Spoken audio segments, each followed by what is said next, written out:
Teman-teman, kabar dari Timur Tengah ini benar-benar bikin dunia gempar. Sebuah serangan rudal dari Suriah berhasil menghantam bangunan strategis Israel, dan yang mengejutkan, 15.000 pasukan Israel dikabarkan tumbang dalam waktu singkat. Serangan ini bukan hanya menghancurkan fisik, tapi juga memukul mental militer Israel. Bagaimana kronologinya? Kita bahas tuntas di video ini. Assalamualaikum warahmatullahi wabarakatuh. Halo sahabat ini. Semoga kalian semua dalam keadaan sehat dan selalu dilindungi Allah Subhanahu wa Ta'ala. Sebelum kita mulai, jangan lupa untuk tekan tombol like, tulis komentar, dan subscribe channel ini, supaya kalian gak ketinggalan berita-berita penting dunia yang selalu kami sajikan dengan jelas dan terpercaya. Oh iya, tulis juga sholawat terbaik kalian di kolom komentar sebagai bentuk cinta kita kepada Nabi Muhammad Shallallahu Alaihi Wasallam. Sekalian tulis juga dari kota atau daerah mana kalian menonton video ini, biar kita makin akrab. Yuk langsung ke ceritanya. Enjoy! Hubungan antara Israel dan Suriah memang tidak pernah benar-benar damai. Sejak puluhan tahun lalu, kedua negara ini berada dalam ketegangan yang nyaris tak pernah reda, terutama di wilayah perbatasan yang memisahkan mereka. Banyak orang mungkin hanya melihatnya sebagai perseteruan biasa antar negara. Tapi bagi masyarakat di wilayah tersebut, konflik ini adalah bagian dari kehidupan sehari-hari. Setiap hari mereka hidup di bawah bayang-bayang ketidakpastian, tak tahu kapan suara ledakan akan terdengar, atau kapan sirene peringatan akan meraung di udara. Beberapa minggu terakhir, tanda-tanda eskalasi konflik semakin jelas. Media internasional mulai memberitakan pergerakan militer Israel yang cukup mencurigakan di sekitar perbatasan. Konvoi kendaraan lapis baja, penempatan artileri, hingga peningkatan patroli udara mulai menjadi pemandangan biasa. Bagi intelijen Suriah, semua ini bukanlah sekadar latihan rutin, melainkan ancaman serius yang bisa kapan saja berubah menjadi serangan besar. Laporan-laporan rahasia menyebutkan bahwa ada sebuah bangunan di wilayah yang dikuasai Israel yang berfungsi sebagai pusat koordinasi militer, sekaligus tempat penyimpanan data strategis. Bangunan ini dikabarkan menjadi otak dari operasi militer Israel di kawasan tersebut. Pihak Suriah rupanya tidak tinggal diam. Diam-diam, mereka mulai menyusun rencana serangan yang sangat terukur. Target utama mereka adalah menghancurkan bangunan tersebut dengan satu gempuran mematikan. Strategi ini dianggap lebih efektif dibandingkan menyerang secara frontal, karena bisa melumpuhkan komando pasukan lawan sekaligus melemahkan mental mereka. Di balik semua persiapan itu, suasana mencekam mulai menyelimuti wilayah perbatasan. Prajurit-prajurit Suriah dipenuhi semangat juang, tapi juga menyadari risiko besar yang akan mereka hadapi. Hari itu pun tiba. Langit sore tampak tenang, tapi di balik ketenangan itu, ada puluhan peluncur rudal yang sudah siaga di titik-titik rahasia Suriah. Saat komando dilontarkan, suara gemuruh melesat memecah udara. Rudal-rudal berpemandu jarak jauh meninggalkan jejak asap putih panjang, meluncur dengan kecepatan tinggi menuju sasaran. Dalam hitungan detik, peringatan darurat di pihak Israel mulai berbunyi, namun segalanya sudah terlambat. Rudal pertama menghantam sisi timur bangunan strategis itu dengan kekuatan luar biasa, diikuti oleh ledakan kedua yang bahkan lebih dahsyat. Ledakan tersebut memicu gelombang kejut yang terasa hingga beberapa kilometer jauhnya. Kaca-kaca bangunan di sekitarnya pecah berantakan, aspal jalan retak, dan tiang-tiang listrik tumbang. Orang-orang yang berada di area itu berlari panik mencari perlindungan. Beberapa kamera keamanan dan rekaman warga berhasil menangkap momen mengerikan itu. Pilar-pilar beton runtuh, api membubung tinggi, dan asap hitam pekat menutupi langit. Bagi pasukan Israel yang berada di dalam atau di sekitar bangunan itu, semuanya terjadi terlalu cepat untuk diantisipasi. Tidak hanya menghancurkan fisik bangunan, serangan ini juga memutus jalur komunikasi dan koordinasi di wilayah tersebut. Pasukan Israel di garis depan tiba-tiba kehilangan instruksi dari markas utama. Dalam kondisi seperti itu, kepanikan adalah hal yang tidak terelakkan. Sementara di pihak Suriah, suara takbir dan teriakan kemenangan terdengar dari pos-pos militer setelah melihat asap tebal di kejauhan, pertanda bahwa misi pertama mereka telah berhasil. Ledakan besar yang menghantam bangunan strategis itu langsung menciptakan pemandangan kacau balau di jantung area militer Israel. Detik-detik setelah rudal pertama menghantam, debu dan asap hitam membubung tinggi menutupi cahaya matahari.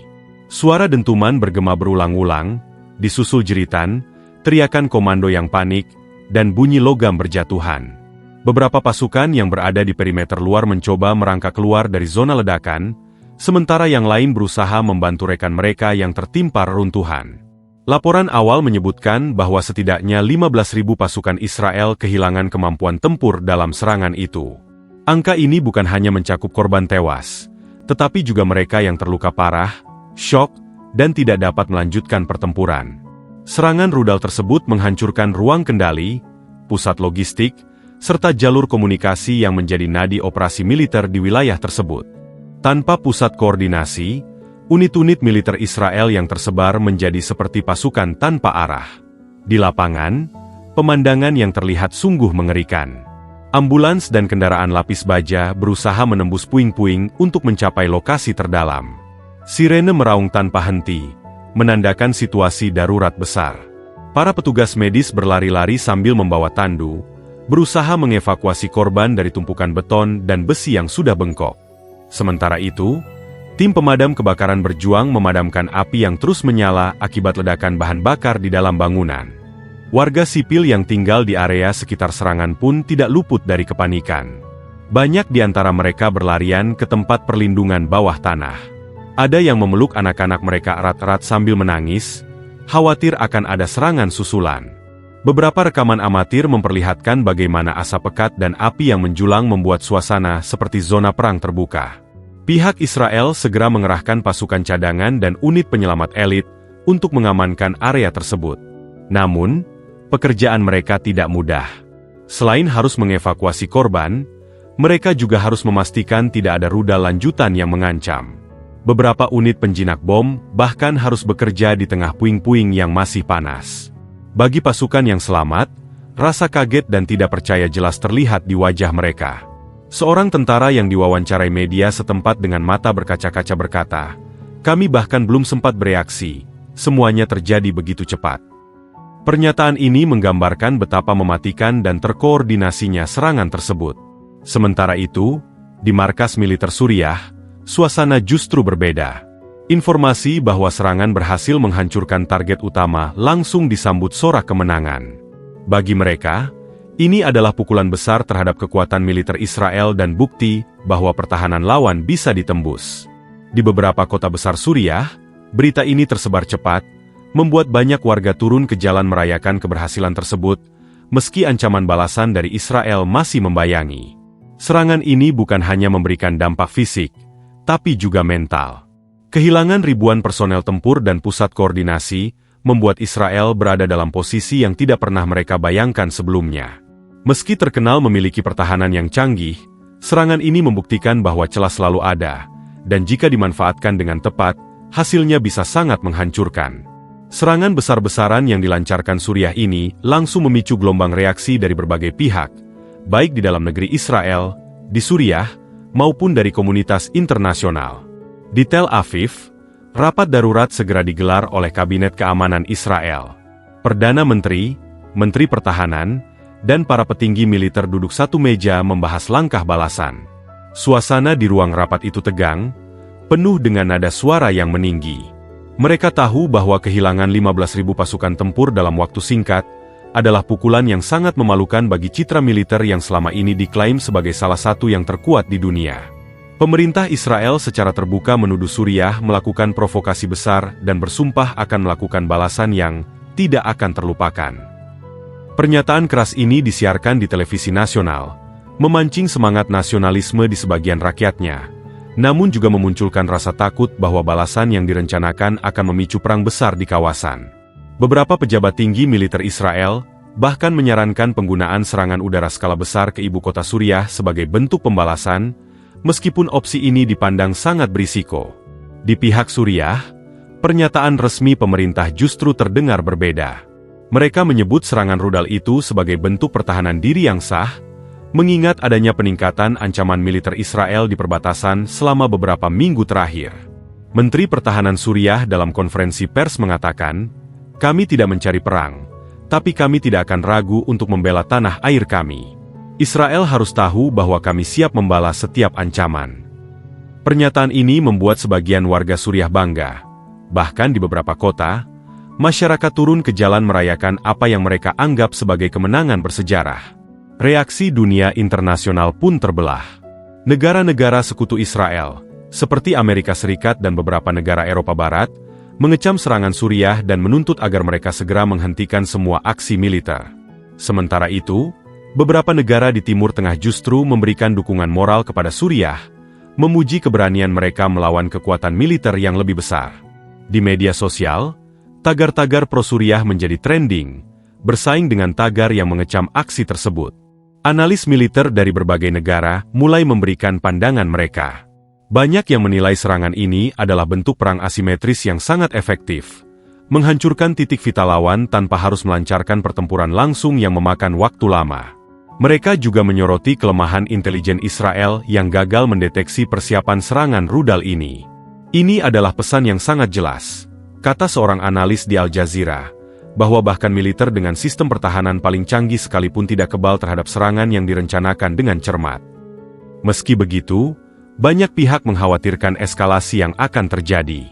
Jika Israel benar-benar melakukan serangan balasan skala besar, maka Suriah tentu akan merespons, dan rantai konflik ini bisa menyeret negara-negara lain di kawasan, bahkan mungkin memicu campur tangan kekuatan global. Peta geopolitik Timur Tengah bisa berubah drastis hanya dalam hitungan minggu. Sementara itu, di lapangan, pasukan Israel masih berjuang membersihkan puing-puing dan mencari korban yang terjebak. Di sisi lain, militer Suriah meningkatkan kesiagaan di semua garis pertahanan, mempersiapkan diri jika serangan balasan benar-benar dilancarkan.